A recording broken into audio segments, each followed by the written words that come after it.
Halo teman-teman semuanya, hari ini saya lagi OTW. Jadi di awal tahun ini tanpa disangka-sangka bisa berkenalan dan mengenal orang-orang dari satu grup baru ya. Jadi menambah koneksi lah ya, menambah koneksi untuk ke depannya. Dan menariknya adalah yang mana menambahkan koneksi baru, teman-teman baru ini adalah berkait dengan investasi. Jadi kita mengumpul-ngumpul kenalan gitu kan sama teman-teman yang merupakan investor di bursa saham. Nah, mungkin banyak banget orang yang menganggap saham itu mengerikan, tapi sebenarnya di sini saya di luar topik bahasa mulet ya, kali-kali sekali-sekali saya mau bahas investasi juga. Karena penting sekali, terutama di Indonesia, teman-teman kita banyak sekali yang belum memperhitungkan soal investasi. Yang mana banyak yang bekerja, uangnya pun dipakai untuk kebutuhan sehari-hari, itu udah pasti ya. Tapi seringkali buat gaya hidup juga. Nah, seringkali tren sesuatu ikut beli, ya misalnya barang-barang yang nggak perlu, makanan-makanan yang mewah, tapi tidak terlalu signifikan manfaatnya, dibeli konsumtif. Baru buka makanan apa udah pada ngantri gitu kan, itu kan sering banget terjadi ya. Saya sambil nyetir ya. Jadi hal-hal ini mereka bisa lakukan karena mereka masih bekerja gitu, masih bisa make money, masih bisa menghasilkan uang. Sementara seiring berjalan waktu, namanya dunia itu selalu berputar, selalu cepat ya berubahnya ya. Jadinya banyak banget skill-skill kemampuan kita yang mungkin udah nggak relevan lagi gitu. Misalnya zaman dulu nih, untuk orang yang bisa komputer aja untuk input data itu jarang ya, karena komputer belum terlalu banyak. Tapi kalau sekarang teknologinya udah sampai ke mobile ya, ke handphone, ke tablet. Jadinya orang untuk standar input data itu udah basic banget, udah wajib bisa deh masukin data ke komputer. Nah, yang sekarang lagi banyak adalah soal AI ya, sama teknologi yang lebih canggih. Gimana kalau orang nggak menguasai itu dalam bisnisnya atau dalam pekerjaannya, itu bisa kalah efektif sama AI. Minimal bisa pakai AI untuk tujuan usahanya dia atau tujuan pekerjaannya dia ya. Minimal itu, jadi dia bisa terbantu. Misalnya dia kerjanya itu di perbankan gitu ya, atau di analisa sekuritas dan sebagainya, dia kan bisa memanfaatkan AI untuk menggali informasi perusahaan gitu, atau perusahaan yang dia mau analisa gitu, ataupun mengolah datanya, laporan keuangan dan sebagainya. Nah, itu kan adalah sebuah kemampuan yang penting. Karena nanti semua pekerjaan yang sifatnya diulang lagi, contoh nih, mohon maaf, saya tidak bermaksud tidak menghormati pekerjaan gitu, tapi pekerjaan yang sifatnya berulang seperti eh, di tempat parkir gitu ya, yang bagian apa sih namanya, adminnya yang terima mobil masuk keluar pakai karcis itu kan sekarang udah mulai berkurang ya. Dulu banyak, sekarang udah berkurang. Nah, terus kayak di jalan tol aja, yang nggak usah jauh-jauh, jalan tol aja itu udah signifikan sekali pengaruhnya. Ya dulu masih pakai karcis, dibayarkan ada orangnya zaman saya kecil. Sekarang semua udah pakai kartu ya. Bahkan udah teknologi bisa langsung jalan. Itu udah canggih banget jadinya. Kalau kalau kita masih mengandalkan lowongan-lowongan untuk yang sifatnya bisa dilakukan sama teknologi, itu akan sangat rawan. Nah, hubungannya apa sama investasi? Karena seiring kita bekerja itu kita harus ada investasi ya, supaya kedepannya nilai uang kita nggak nyusut.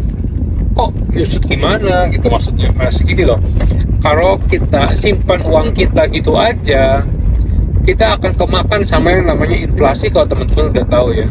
Ya, jadi inflasi itu memang kejam. Contohnya apa? Contohnya teman-teman bisa lihat waktu uang 5.000 zaman dulu bisa beli apa. Zaman saya SMP itu ngisi bensin 10.000 buat motor penuh loh. Sekarang bisa 40-50.000 kalau ngisi untuk penuh. Ya, saya ngisi pernah, saya jarang ngisi ya karena saya jarang keluar ya, jarang keluar bawa motor gitu kan, maksudnya jarang jarang keluar juga, banyak kan di rumah gitu. Nah, jadi kalau pengisian itu hanya sesekali aja, dan itu sekali ngisi sekarang saya hitung 40.000, 50.000. Kalau itu kan saya isi dari kosong ya. Nah itu sekitar segitu. Dulu 30.000 aja ya, beberapa tahun lalu sekitar 2019 itu udah lumayan penuh ya, udah lumayan lah. Nah sekarang udah nggak kayak gitu. Inflasi itu artinya nilai kita menurun. Itulah yang nyebabin, karena nilai uang kita turun. Bentar ya. Karena nilai uang kita terus menurun ya, jadinya rasanya tuh semua barang akan makin mahal. Jadi jangan pernah berharap barang murah, hidup ini murah, hidup di kota ini lebih murah. Suatu hari kota yang sekarang murah itu juga akan mahal gitu, karena uang itu dicetak terus gitu, uang itu dicetak terus, jadi ya akan terus menurun. Kalau teman-teman simpan uang di bank aja dapat bunga, itu udah menghasilkan uang lagi kan, berarti itu artinya udah nyetak uang. Nah demikian pula dengan kredit. Jadinya teman-teman perlu investasi supaya uangnya nggak habis gitu. Habisnya ya nggak cuma kita pakai buat belanja, tapi kemakan sama inflasi. Belum lagi dolarnya aja terus menguat ya, rupiahnya terus menurun nilainya dari tahun ke tahun. Teman-teman cek grafiknya aja di Google. Nah itu adalah sebuah keniscayaan. Makanya sekarang kan lagi rame tuh yang Gen Z bilang nggak bisa punya rumah gitu ya. Itu sungguh bener-bener apa ya, ya sebuah fakta gitu, sebuah fakta yang tidak terelakkan lagi. Kalau kita lihat kayak negara yang jumlah tanahnya kecil kayak Hong Kong gitu ya, itu aja di sana untuk sewa itu udah mahal loh. Makanya sekarang kan banyak tuh orang yang ngetrennya tuh mau sewa seumur hidup. Ya boleh aja sih, cuma masalahnya ketika kamu sudah mencapai umur 40-50 tahun, kamu masih bisa menghasilkan uang nggak buat bayar sewa kan gitu. Memang kalau kamu punya rumah juga sama, ada biaya-biayanya, biaya lingkungan, listrik, air tetap. Tapi kamu nggak perlu repot-repot lagi pindah ke sana ke sini ketika kontrakan habis, ataupun ketika orang yang punya kontrakan tuh nggak mau perpanjang lagi gitu. Nah itu pindah sekali itu repot banget loh. Belum lagi ya, kalau saya sendiri percaya ada faktor spiritual. Jadi misalnya teman-teman tinggal di suatu tempat, pindah ke tempat lain belum tentu hokinya sama. Itu saya percaya, karena itu adalah keselarasan ruang dan waktu. Jadi saya tuh percaya untuk hal seperti itu. Energi seseorang itu bisa berbeda dengan energi orang lain. Makanya dalam pergaulan aja kita ada yang cocok sama orang, ada yang enggak gitu kan. Selain soal sifat ya, banyaklah vibes-nya gitu kalau zaman sekarang bilang. Itu sih.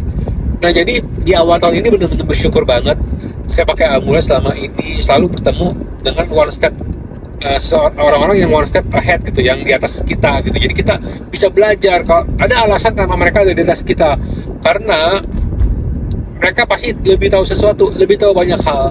Nah itulah yang membuat saya selalu ingin mengenal orang yang baru, belajar lagi hal-hal yang baru. Nah semenjak pakai amulet, Longpu Hong, Longpu Pat, ada satu Longpu lagi yang bagus banget, nanti saya akan rekomendasikan ya. Itu memang nggak cepet yang kayak misalnya bet gitu kan, karena saya menyadari ini proses kehidupan gitu. Kalau ke teman-teman cari yang kayak di internet tuh yang cita-cita mistis, cepet, instan gitu-gitu, saya sih nggak percaya. Nah tapi seiring berjalannya waktu, itulah yang membuat saya belajar banyak gitu. Oh, gue salah di sini. Oh, gue harus perbaiki ini. Jadinya ke depannya tahu nih, jangan sampai ngulangi kesalahan, karena pelajaran itu berharga gitu ya, pelajaran hidup ya. Dan guru terbaik itu adalah pengalaman orang lain. Jadi kita nggak usah ngalamin dulu gitu. Jadinya efisien, nggak buang-buang waktu kalau buat saya ya. Nah, jadi kurang lebih kayak gitu. Nah selama pakai amulet Longpu Hong, Longpu Pat ya, sama master-master yang saya udah sering tunjukin di Instagram, di YouTube, ya pelan-pelan kebuka lah jalannya. Ada aja, ada yang nggak sengaja ketemu, ada yang gara-gara ikut satu event jadi kenal si ini, terus nyambung aja kemana gitu. Ada yang ketika berpergian pas balik mampir ketemu sama-sama sembahyang ini gitu lah. Banyak banget jadi kayak gitu. Dan makanya buat saya itu bantuan dari amulet itu nyata banget tuh, melalui network ya. Karena pertama network sih, kan ada istilah your network is your net worth gitu ya. Itu artinya apa? Itu adalah lingkungan kamu, kenalan-kenalan kamu itu adalah modal kamu gitu. Modal bukan nanti kita memanfaatkan ya, tapi kamu tahu oh kapasitas kamu apa gitu, dengan ini gue bisa kerja sama apa, dengan ini gue bisa mendapat ilmu apa gitu. Nah itu yang penting gitu. Nah makanya beberapa peristiwa di awal tahun ini jujur benar-benar membuat saya berpikir kayaknya tahun ini akan berbeda deh. Tahun ini akan berbeda dan jauh lebih baik. Ya mungkin saya sempat baca juga sih kemarin, teman saya kasih tahu, saya kan udah lama nih nggak baca-baca kayak apa namanya astrologi ya. Udah lama saya nggak baca karena banyak kesibukan. Teman saya kasih tahu, tahun ini show lu bagus tuh katanya. Oh iya ya, syukur-syukur deh saya bilang. Kayak mungkin ini pertanda dari situ juga ya, karena kan sebentar lagi udah mau Xinjia ya, udah mau Imlek ya. Gitu. Terus saya mau posting juga soal amulet setelah saya selesai ketemuan ya, belajar gitu ya soal invest yang lebih dalam lagi. Semoga bisa bermanfaat. Semoga teman-teman juga dengan nonton video ini bisa terinspirasi untuk mulai menabung untuk di masa depan. Oke?